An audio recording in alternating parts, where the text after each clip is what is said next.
Саламатсыз ба, құрметті студенттер. Бүгін 9-шы презентация тақырыбы құрғатқыш аппараттар. Енді құрғатқыш аппараттардың негізі жаңағы классификациясы екіге бөлінеді. Бірінші жаңағы конвективті кептіргіштер, екінші контактілі кептіргіштер. Енді жаңағы конвективті кептіргіштер негізінен бұл материал кептіру агентімен тікелей байланыста болатын кептіргіш. Құрғатқыш бұл материалдан ылғалды сіңіретін орта. Контактілі кептіргіш бұл материал көбінесе бумен қыздырылған металл бетімен жанасатын кептіргіштерді айтады. Енді жалпы жаңағы құрғатқыштар негізі кептіргіш құрғатқыш негізі кептіргіш аппараттар деп айта берейік. Дегенмен жаңағы конвективті, камералық, туннельді, белдік, әуе көмегімен кептіргіш немесе пневматикалық деп атайды. Шахталы кептіргіш, барабанды, пневматикалық кептіргіш, сұйық төсек кептіргіш. Сұйық төсек деп жаңағы кейбір жаңағы оқулықтарда қайнаған қабаттарды кептіргіштерді айтады. Бүріккіш кептіргіштер және қағаз кептіргіш пен роликті кептіргіштер. Енді біз жұмыста кейбіреулерін қарастырамыз, негізгілерін айтып кеткен жөн. Мысалы, мына слайдта жаңағы камералы кептіргіш көрсетілген. Камералы кептіргіштің жаңағы көлденең көрінісі мына бірінші сурет, жаңағы енінен көрінісі мына екінші суретте көрсетілген. Енді мына жақта бірінші десте, десте деген жаңағы біздің кептіретін материал орналасқан жерді айтады. Екінші вагонетка. Вагонетка деп жаңағы мынау рельс бойымен итеретін құрылғыны вагонетка дейді. Жаңағы үш қырлы қыздыру құбырлары түсінікті. Және қайтымды осьтік желдеткіш 4 мына жақта көрсетілген. Және 5 электр қозғалтқышы, ол әрине жаңағы біздің осьтік желдеткішті қозғалтуға арналған құрылғыны айтады. Шығару және кіргізу клапандары 6-да мына жақта жаңа көрсетілген. Мына жақта және дымқылдатқыш құбырлар және конденсатты төгу жолдары көрсетілген. Енді өздеріңіз қарап отырсаңыздар, мынау жаңағы ауе жолы мына жақтан қозғалған соң, мына жақта орналасқан денеміз кебе бастайды. Кепкеннен кейін жаңағы конденсат, яғни ылғалымыз астыға түсе бастайды. Ал жаңағы денемізді біз үстіден мына жаққа алып кете бастаймыз. Бұл жаңағы камералық кептіргіш. Камералар мыналар. Камералық конвекция кептіргіштің негізгі элементтік бұрышы камера болып табылады. Оның ішінде кептіруге арналған материал болса, ал бүкіл кептіру процесінде қозғалмайтын болып қалады. Материалдар тиеу және түсіру кептіргіштің бір жағынан жасалады. Камералық кептіргіштер бұл кептіргіштер және аз мөлшерде кептірілген материал үшін қолданылады. Енді оларда ағаш, керамика, силикат өнімдерін әртүрлі сусымалы және талшықты материал кептіруді шығарады. Тоннельді кептіргіштер. Енді тоннельді кептіргіштер туралы ақпарат біз мына жақта жалпы келтіреміз. Енді ұзартылған камера, оның ішінде жаңағы материал вагонетка бойымен бойық бағытта қозғалады. Кептіруге арналған материал тиеу және түсіру камераның әртүрлі ұштарында жүзеге асырылады. Режимге қатысты үздіксіз кептіргіштер және жаңағы ауыспалы уақытпен жұмыс істейтін кептіргіштер болып екіге бөледі. Олар материалдарды жаппай кептіру үшін қолданылады. Ағаш, керамика, жаңағы сусымалы, талшықты материалдар.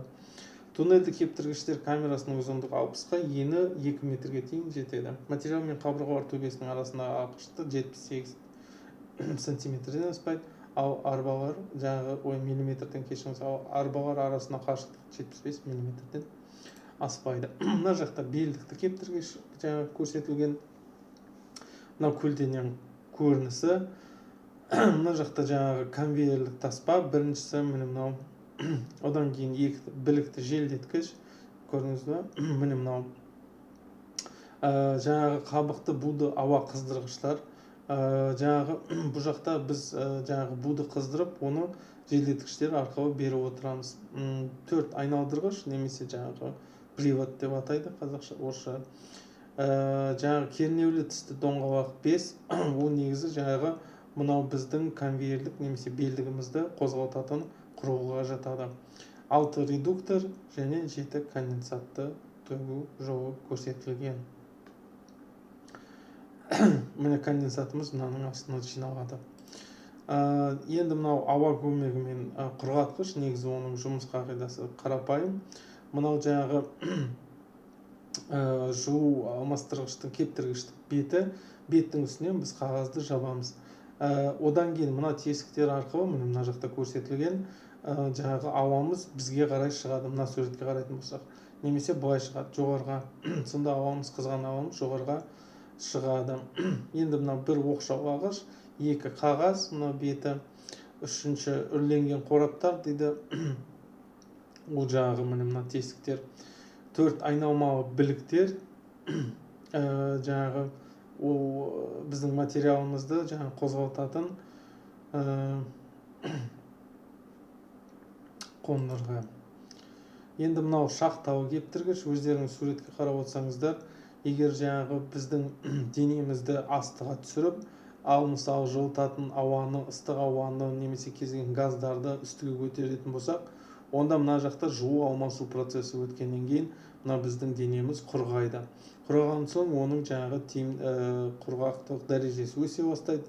Сонда ең жоғарыға біздің ылғалға толы газдарымыз шығады, ал мына вагонға жаңағы біздің құрғатылған денеміз түседі.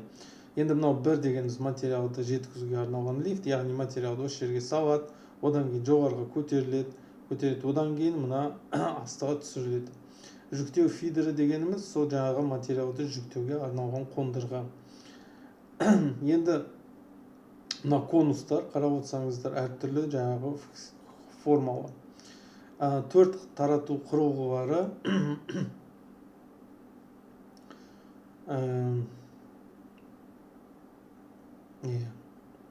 5 кептіргіш түтін сорғыштың арнасы, орталық тесігі бар, торы бар. Яғни мына жақтан біздің газдарымыз шығады. Мына суретте барабанды кептіргіш көрсетілген. Енді негізгі элементі барабан болып табылады. Яғни мынаның ішіне біздер жаңағы біздің құрғатылатын денемізді береміз. Міне мына жақтан ол түседі, көрдіңіздер ме? Бункер бірінші. Екінші пеш. Мына пештен біздің ыстық газдарымыз беріледі. Араластырғыш камера 3. Мына екеуміз газбен жаңағы біздің құрғатылатын дене барабанның ішіне түседі, одан кейін сепараторға түседі. Циклон, кешіңіздер. Енді циклонда мысалы ауыр денелер астыға түседі, жеңіл денелер үстіге түседі. Сонда біз мына жерден кірген газдардан оны жоғарға барып тазартамыз. Мына суретте пневматикалық кептіргіш көрсетілген, олардың жұмыс қағидасын сіздер жаңағы енді былай да түсінуге болады. Қараңыздар, мынау бункер. Мына жақта біздің жаңағы құрғатылатын денеміз астыға түседі, мына жаққа газдар жоғарға барады. Сонда мына газдар өзімен бірге кептірілетін денені жоғарға көтереді. Одан кейін кептірілетін денеміз мына циклонда айналған соң ауыр бөлшектер астыға, жеңіл газдар мына жақтан шығып кетеді.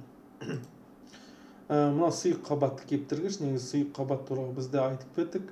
Егер мысалы мына жаққа біздің бидай немесе басқа кезген өнімді салып қойсақ, астынан бізден ыстық ауаны беріп тұратын болсақ, онда мына бөлшектеріміз жаңағы жоғарыға көтеріледі. Жоғарыға көтерілген соң олар кебеді. Кепкен соң мына циклоннан біздің газдарымыз жоғарыға, ал жаңағы ауыр денелеріміз астыға түседі. Енді шашатын кептіргіштерді осы принциппен жұмыс істейді. Мына кептіргіштер әрдайым айналып отырады. Сонда жаңағы одан кейін мына тесіктерден бізге жылытылатын жаңағы газдар, ауа беріледі. Сонда осы екеуі жанасқаннан кейін ауыр денелер қабырға бойымен астыға, жеңіл денелер үстіге кетіп қалады. Роликті кептіргіштің жұмысы мына суретте көрсетілген. Қараңыздар, егер біз бір барабанның ішіне мынау жаңағы заттарды бір-бірін қатты қысып, одан кейін ыстық ауаны беретін болса, онда мына бөлшектердің жылытуы жоғары деңгейде өтеді, олар жаңағы құрғап, мына жақта болып жаңағы құрғатылған дене жиналады. Жалпы осы лекция бойынша осы назарларыңыз үшін